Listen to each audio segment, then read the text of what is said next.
compartilhando segredos do meu processo criativo. Sejam bem-vindos aqui ao Carol's Talk. Hoje eu vou estar falando sobre o meu processo de criatividade. E por que eu digo que é um segredo? É porque é o meu jeito, é a minha forma. E hoje eu estou aqui para compartilhar com vocês como que eu trabalho, como a criatividade impacta na forma como eu faço o que eu faço. E para revelar sobre o processo criativo, eu acho que são 3 tópicos muito importantes, que é a criatividade, o bloqueio criativo e o flow. E eu vou chegar nos 3 assuntos nesta ordem. E vamos começar com o que é criatividade. E a criatividade, ela vem do criar, vem do inovar, vem da gente solucionar problemas de uma forma diferente. E é assim que a gente consegue resolver um problema de uma forma mais criativa, de um jeito que ainda não existe. Ter essas noções de observação e a gente colocar nossa expressão. Eu, no caso, como sou artista plástica, é assim que eu uso a criatividade. E para falar um pouco mais sobre a criatividade nessa área mais lógica da coisa, nosso cérebro é dividido em 2 hemisférios, que é o lado direito e o lado esquerdo.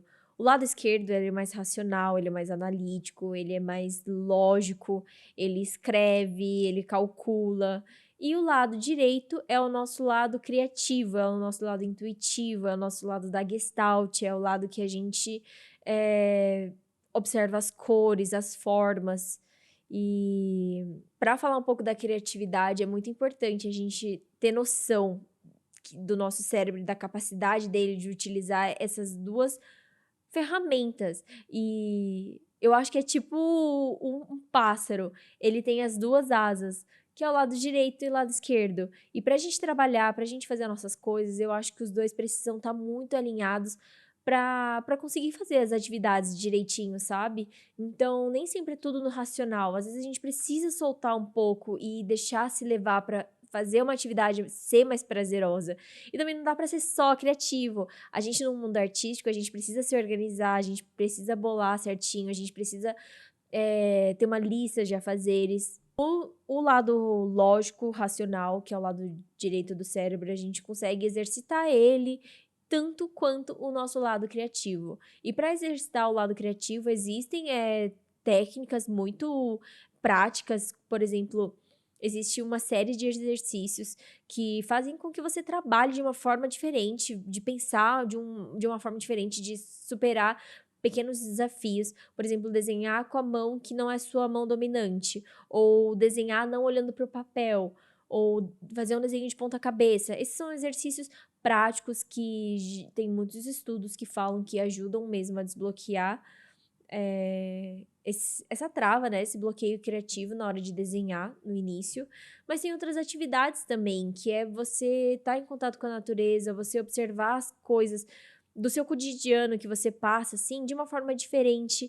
Então, é viver uma vida mais criativa. Como eu lido com a criatividade no meu trabalho? E no meu trabalho, muitas vezes, eu preciso me relacionar com clientes, e os clientes muitas vezes precisam de algo, assim, de mim, que não é só criar, só liberdade criativa. Seria sensacional, mas eu gosto desse desafio também. Por exemplo, o restaurante da Hello Kitty, quando me falaram pra fazer ele era todo preto e branco, só linhas. E eu lembro que quando eu conversei com eles, né, sobre fazer esse projeto, eu perguntei: "Nossa, será que não pode ter uma corzinha só? Só uma tintinha ali?" E não, gente, era tudo preto e branco. E antes disso, eu só pintava colorido, só pintava ilustrativo, assim, com pincéis. E aí eu tive que me readaptar. Então, são coisas que fazem a gente pensar. E o que me ajuda muito a entrar nesse processo criativo é eu estar imersa no projeto. Então, quando me falaram da Hello Kitty, comecei a só ver coisas de Hello Kitty. Comecei a pesquisar como são as Hello Kitties, como são as linhas, tem linha grossa, tem linha fina, como que é o mundo do cartoon, como que é desenho preto e branco, como que um desenho 2D ele salta, mas vendo no mundo 3D. O do Parque dos Dinossauros, que foi um lugar que eu pintei também, em Balneário Camboriú, gente, foi tipo o mês inteiro vendo coisa só de dinossauro. E aí eu ia pintar uma parte que é mais infantil, então é mais o cenário. E aí eu fui pesquisar como que são as plantas nessa era dos dinossauros, como que são as cores que são mais predominantes e por quê. Então, às vezes, a criatividade é um lance de juntar o máximo de informação que você consegue nesse universo. Porque aí você consegue criar, você consegue transformar em algo útil que serve para você. Mas ter a informação é muito importante, assim, no processo de criar. Principalmente quando você tá em relacionamento com o cliente, ele precisa de um problema ser solucionado e que você precisa entregar. Mas se for uma outra forma que é muito mais autêntica, que é só sua, se eu pudesse dar uma dica, eu acho que é ter um caderno e sempre estar desenhando nele. Além de estar sempre desenhando nele, eu acho que testar nele, usar cor diferente, material diferente, desenhar coisas diferentes. Eu acho que isso tudo ajuda muito na criatividade e muito no seu desenvolvimento, né, de estilo. Tem algumas perguntas aqui sobre criatividade, eu vou responder alguma delas. Eu acho que vai ser interessante. Como você mantém a sua chama da criatividade acesa o tempo todo? Gente, eu não sei se eu mantenho ela o tempo inteiro acesa, mas uma forma de, tipo, eu tá sempre, né, trabalhando com isso, eu acho que primeiro é aproveitar muito o processo de tudo que eu faço. Tem alguns desafios, a gente já vai chegar lá, que é a parte do bloqueio criativo, mas tá gostando muito de criar e em cada universo que eu entro pra criar, eu acho que tá muito envolvida, gostar de aprender, ter essa curiosidade. Então, eu fui pintar o fundo do mar, então é pesquisar e ver o quão bonito é, sabe, as águas-vivas, as carpas, os polvos, os cavalos marinhos. Eu gosto muito de estar vendo as imagens, é muito satisfatório pra mim. Então, acho que torna o processo inteiro gostoso de se fazer. Mais uma pergunta aqui. Existe alguma obra em específica que tem um significado importante pra você na criatividade? Pode compartilhar essa experiência? Um trabalho muito criativo e bem desafiador foi gravar o Arte Ataque modo desafio, porque ele abraçou todos os tipos de artes. Então, são 12 episódios no Arte Ataque e eles envolvem entre moda, gastronomia, mural, pintar uma Kombi, fazer pintura com materiais recicláveis. Então, o Arte Ataque, ele me fez muito tentar explorar materiais diferentes. A gente reformou uma Kombi, a gente teve que criar um cenário no fundo do mar, a gente teve que criar uma roupa com estilo para o nosso amigo. Então, são várias atividades que, cara, a gente tem que botar a cabeça muito para trabalhar e entrar no universo, assim. E fora que foi uma experiência muito gostosa tá gravando, foi com amigos e com certeza teve muitos bloqueios criativos. O mais difícil foi pintar a Kombi pela primeira vez, porque a gente tirou os bancos e não sabia que cor pintar, e aí a gente começa a pensar: "Tá, calma, vamos ver qual cor que representa, o que que a gente vai fazer?". No final a gente transformou a Kombi num monstrão, que dentro ele é de artes, e ele faz uma pintura, a Kombi mesmo faz uma pintura no chão, foi muito legal. E esse foi um dos projetos que realmente muita criatividade ganhou meu coração, e eu amo Arte Ataque. Como eu lido com a autocrítica no processo criativo, eu acho que ele une junto com o nosso próximo ponto, que é o bloqueio criativo.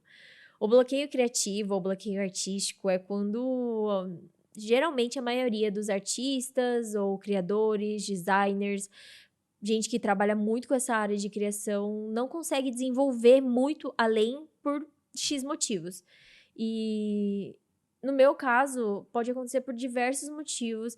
Eu sempre paro para pensar por que eu tô tendo tanto bloqueio criativo ou é porque tem muito trabalho ao mesmo tempo, então eu tô juntando várias ideias e não consigo focar em me concentrar em ou às vezes é porque é muito estresse, você tá com estresse e tem que trabalhar, assim, sob pressão, acontece o bloqueio criativo, ou vamos ver, ou quando a gente tá com muito medo, assim, de testar, de errar, ou quando a gente tá com muita pressão interna, com muita autocrítica. Acho que todos esses fenômenos que fazem a gente, ter um bloqueio criativo, falando aqui agora, dá pra perceber que eles são muito negativos.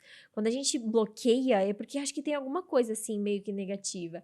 E aí, eu vejo que a solução é realmente buscar estar mais tranquilo para resolver cada coisa. Por mais que a gente esteja no furacão do bloqueio criativo, tipo pressão, autocrítica, medo, a gente não consegue trabalhar dessa forma. Tem que relaxar, ou se fazer relaxar, se fazer controlar.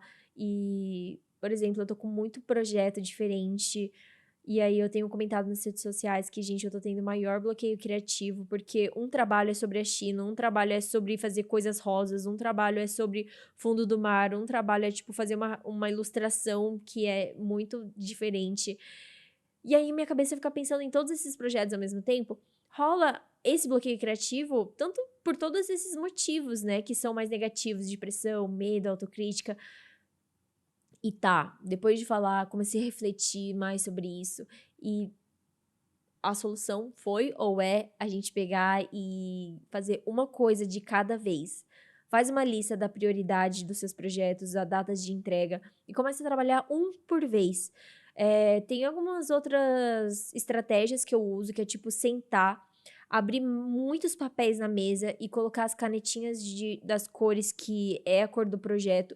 E, cara, desenhar tudo que vem na cabeça. Faz um brainstorm, é o que a gente chama de convergência. A gente vai jogar todas as ideias, seja em escrito, seja em palavras, seja em traço, seja em foto, seja em vídeo, seja em tudo. Eu, no caso, gosto de desenhar, então eu desenho na mesa inteira, faço tudo. E aí tá, você soltou. Sem julgamento, sem nada. E aí você faz a divergência, você vai fechar o funil e aí sim você começa a juntar quais são as ideias que você mais gostou. Tá, e se fizer isso.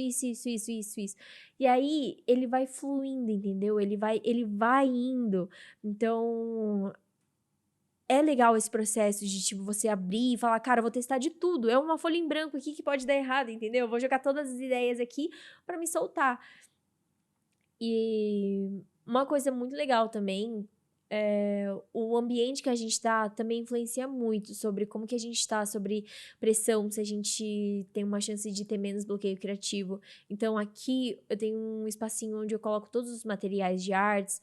Então, se fosse dar um conselho, se vocês tivessem um espacinho, coloca os seus materiais de artes, coloca um lugar onde você vai trabalhar, um lugar onde dá pra ter uma música legal, onde você pode ficar um pouco mais à vontade e colocar tudo meio que perto de você, sabe? Os papéis, os lápis, as canetas, telas, tintas, pra, tipo, você faça o acesso, pra nada ser muito, não ser uma trava, sabe? Você conseguir soltar todas as suas ideias. E esse bloqueio criativo, ele é relacionado a algo pessoal e algo emocional. Então, eles são ligados, o pessoal e o emocional. Mas quando a gente vai criar, eu não consigo criar sobre estresse, não consigo criar estressada. Pode ser sobre pressão, rola, acho que é mais um ponto que a gente pode falar, mas estressada não rola. Eu precisaria dormir, no dia seguinte acorda e vai. Ou então para, respira um pouco, sabe? Respira assim, e aí chega um ponto que você consegue se concentrar. E sobre esse lance de pressão, muitas vezes eu recebo uns trabalhos que eu preciso no dia seguinte. Por exemplo, a história do Parque dos Dinossauros que eu pintei, eu recebi a ligação na noite, e aí era um trabalho muito urgente para ser feito. Eu, eu, eles ligaram, falaram que precisa ser urgente, eu topei na hora, e aí eu fui fazendo sketch durante todo o caminho até chegar de São Paulo a Balneário Camboriú. Mas eu sabia que se eu tivesse com muita pressão de, tipo, eu não consigo, eu tenho medo, não vou, não ia fluir. Então eu falei, só vamos aceitar e vai ser legal. E aí se empenhar pra, tipo, pesquisar e jogar todas as ideias no caminho de, tipo, cara, como que são os dinossauros, como são as plantas dele, ver foto, analisar, tipo, no cenário de pesquisas de dinossauros, como que são as plantinhas. E assim, mesmo com pressão, é saber lidar com esse pessoal e o emocional. E aí fazer um bom trabalho pra dar certo. E isso eu digo quando a gente tem a pressão, né? O cenário ideal é não ter pressão, tá tranquilo. Assim, eu adoro fazer trabalho assim. Mas também, quando eu tenho, tipo, 6 meses pra fazer, eu demoro muito mais. Não sei se o trabalho sai melhor ou não. Eu acho que é muito indiferente. Vou responder algumas perguntas agora. Você já teve bloqueios criativos que levou a caminhos diferentes de criatividade? Abriu outras portas para você enxergar de outra forma? Sim e não. Eu já tive bloqueios criativos que eu falava, cara, não dá, eu preciso descansar e fazer o que tem que ser feito. Por exemplo, a Kombi, né, a Kombi que eu tinha que pintar no Arte Ataque, não dava pra criar mais, eu estava fazendo um trabalho em conjunto com outras pessoas, não dava pra eu parar e ficar falando: "Não tá dando certo, eu não tô conseguindo, eu não sei o que mais fazer". Precisava fazer. E nesse caso tinha suporte de amigos, e aí a gente conversava, então é uma questão de confiar quando a gente tá com bloqueio criativo. Quando se tá com bloqueio criativo, você pode recorrer a amigos, a mentores, a pessoas que te ajudam a opinar. Acho que isso é muito bom. E já teve bloqueios criativos que me levou a ver caminhos diferentes, que foram, por exemplo, um quadro que eu fiz. Eu terminei ele, eu gostei, mas faltava alguma coisa. E aí eu fui atrás de buscar, de perguntar pro meu parquetista plástico, né, pros meus irmãos. E aí eles falaram, cara, acho que precisa dar um toque aqui, um toque ali. E eu já tava com bloqueio criativo. E eu falei, tá, se eles falaram, eu vou tentar mudar. E eu mudei a pintura e realmente ficou bem melhor. Então, acho que isso é um processo de evolução também. E eu acho que todos os artistas têm esse bloqueio criativo, né? Mas faz parte mesmo da jornada. É bom a gente todos se abraçarem. Vou abraçar aqui atrás do microfone. Todos se abraçarem virtualmente. E tá tudo certo, faz parte. Acho que todo mundo passa por isso. Eu acho que uma definição do oposto do bloqueio criativo seria o estado de flow. E o estado de flow também, ele pode acontecer em diversos estados de atividades, como esporte, ou a gente tá numa leitura, já pegaram um carro em estrada, fazer uma pintura. É quando você tá numa atividade envolvente, onde você se sente em outro universo, sabe? O tempo passa muito rápido. A atividade é super prazerosa e também, tipo, você tá super engajado nela. Isso é entrar em estado de flow. Às vezes, eu, quando começo uma pintura e não paro e tô muito concentrada, o que foi 5 horas, pra mim, pareceu, tipo assim, 1 hora, pareceu que foi minutos, de tão prazeroso que é a atividade. O flow, ele é um termo que foi falado por um. Eu não vou saber o nome dele, gente, mas eu vou deixar aqui pra vocês lerem.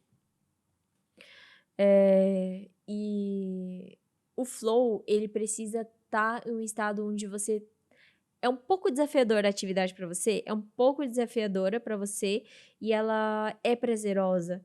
Então, entrar nesse estado com certeza ajuda muito em fazer as atividades. Você aprimora muito mais a vontade de querer estar progredindo, ou seja, no desenho, ou seja, na pintura, ou seja, em qualquer esporte. Então, vou para algumas perguntinhas aqui do Flow, porque eu acho que é algo muito amplo assim. Você percebe alguma condição física ou alguma condição que te faça mais facilmente entrar no estado de flow? Eu acho que o ambiente ele é muito importante. O ambiente que você tá e a atividade, o quão desafiadora ela é. Eu acho que ela não pode ser muito fácil e também não pode ser extremamente difícil. Ela tem que ser desafiadora, tem que ser algo que você tá se desafiando a fazer e que você gosta muito.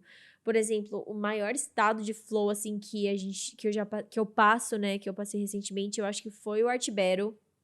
O Art Battle é uma batalha de artes onde sobe 5 artistas num ringue e tem em ringue, e aí tem várias pessoas vendo você pintar ao vivo e eu tenho 20 minutos para fazer a pintura ao vivo.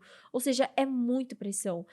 Quando ligo o cronômetro, quando ligo o cronômetro, eu tenho 20 minutos pra pintar, eu esqueço de tudo. Tem DJ, tem música, tem gente falando, tem gente tirando foto, tem gente conversando, tem gente analisando sua pintura. Gente, eu não percebo nada disso. Eu fico com tanta pressão e é tão desafiador, mas também é tão prazeroso estar pintando algo que eu quero, que os 20 minutos passam em 1 minuto. É tipo bizarro, eu não consigo mensurar o tempo que é, porque por mais que tenha música, DJ alto, eu não me ligo em nada disso. Eu tô pintando assim sem parar. Eu pego tinta e vai, e vai, e vai, e vai. E os 20 minutos passam assim. Eu só sei que é algo muito intenso e cada vez mais que eu sinto, eu percebo que é isso que eu gosto de fazer. É algo muito gostoso de estar se fazendo. Como o flow impacta a sua criatividade ou a sua produtividade? Bem, ele impacta bastante. Eu acho que se eu pudesse, eu acho que eu gostaria de que cada atividade que eu fizesse, eu tentar entrar no estado de flow. Eu sempre tento, porque eu acho que é isso que me faz gostar muito mais ainda de fazer o que eu faço. Então, no máximo eu coloco um fone de ouvido e vou pintar e tento esquecer. E aí, quando eu quero fazer uma atividade, eu sempre coloco um pouco mais desafiador, eu sempre coloco um detalhe a mais pra, tipo, pra ficar legal e eu, tipo, sentir prazer nisso. E isso é uma estratégia também, né, colocar um fone de ouvido, estar num ambiente prazeroso, se envolver muito na atividade. E é isso, acho que a primeira vez que eu senti esse estado de flow também foi quando eu pintei pela primeira vez. Eu contei no Carol's Talk do primeiro episódio sobre a primeira vez que eu estava pintando. Meu pai liberou eu pintar sem julgamento, ele falou: "Só vai e qualquer coisa eu arrumo". E foi muito satisfatório pra mim, foi muito libertador. Eu comecei a pintar às 8 da noite e terminei às 8 da manhã, assim, e tipo, o tempo passou muito rápido. Eu lembro que eu tinha colocado uma música e eu adorei fazer aquilo. Então, sempre que puderem, tentem pesquisar um pouco mais sobre esse tópico, mas com certeza vocês já devem ter sentido algo assim no trabalho de vocês, ou fazendo algum esporte, até quando você tá vendo um filme e tá muito envolvente, sabe? Ou quando você tá lendo um livro e, tipo, passa super rápido o tempo. Esse é o estado de flow. E ele é muito gratificante, né? Eu acho que deu para resumir bastante hoje sobre esses processos de criatividade, bloqueio criativo e o flow. Acho que esses 3 eles andam muito juntos, assim, pra gente criar e fazer uma boa obra. Eu espero muito que vocês tenham gostado. Hoje eu consegui compartilhar alguma das minhas experiências, mas gostaria de ouvir das suas também. Se vocês gostariam de compartilhar algo sobre o flow, criatividade, bloqueio criativo, podem deixar aqui nos comentários. Eu tô amando gravar o Carol's Talk, apesar desse ser o nosso segundo. Se você gostou desse vídeo, então dê o seu like aqui e a gente se vê no próximo Carol's Talk.